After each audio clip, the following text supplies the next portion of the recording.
धुळे पालिका निवडणुकीमध्ये भाजपचा दुसरा उमेदवार बिनविरोध झाला तर प्रभाग क्रमांक 6 मधील उमेदवार बिनविरोध झालेले आहेत। ज्योत्स्ना प्रफुल्ल पाटील यांची बिनविरोध निवड झाली। भाजपच्या 2 उमेदवारांची बिनविरोध निवड झालेली आहे।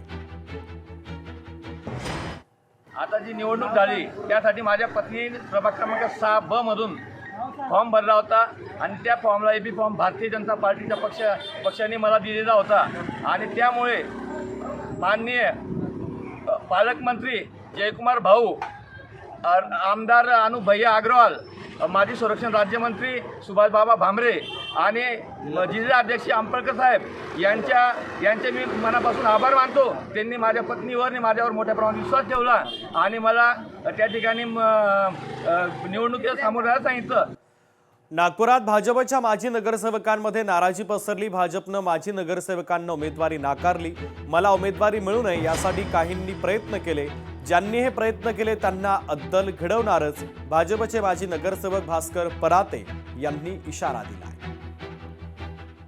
2000 कमीत कमी 1997 पासून भाजपमध्ये काम करीत आहे। हलबा समाजात मोठ्या प्रमाणावर काम केलेलं आहे। मागे विधानसभेची उमेदवारी मागितलेली होती आणि जे पक्षाचे जाणते अनुभवी कार्यकर्ते आहे त्यांना जाणीवपूर्वक हलबा समाजाच्या नेत्यांना मोठा होऊ द्यायचा नाही आहे आणि त्यांना पूर्ण संपवण्याच्या कट कारस्थानच्या हेतूने आम्हाला तिकीट नाकारलेली आहे। 17 माजी नगरसेवकांनी तिकीट मागितली होती। 17 मधून फक्त एक कल्पक भानारकर यांना तिकीट मिळालेली आहे। बाकी सर्व नगरसेवकांना पक्षाने तिकीट दिलेले नाही। जे 25-25 वर्षापासून माजी नगरसेवक म्हणून कार्यरत आहे त्यांनाही पक्षाने डावललेले आहे। हलबा समाजाच्या जेवढे क्षेत्र आहे तिथे भारतीय जनता पक्षाचे जे उमेदवार आहेत त्या सगळ्या उमेदवाराचा बहिष्कार करणार आहे। जळगाव महानगरपालिकेच्या राजकारणामध्ये एव्ही फॉर्मवरून खळबळ उडाली। ठाकरेंच्या सेनेच्या उमेदवारांच्या एव्ही फॉर्मवर भाजपचा आक्षेप आहे। स्कॅन सही नियमबाह्य असल्याचा भाजपनं दावा केला। उमेदवारी अर्ज रद्द करण्याची भाजपनं मागणी केली। ठाकरेंच्या शिवसेनेचे 35 उमेदवार आता वादाच्या भोवऱ्यात सापडले।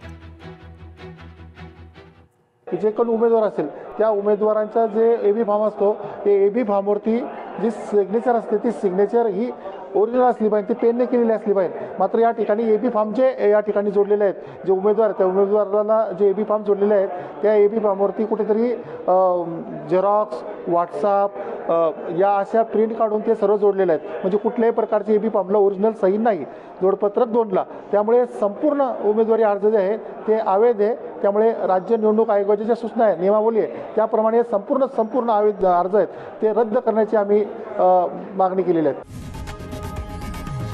लोकशाही मराठी ऐका, पहा, जागरूक रहा।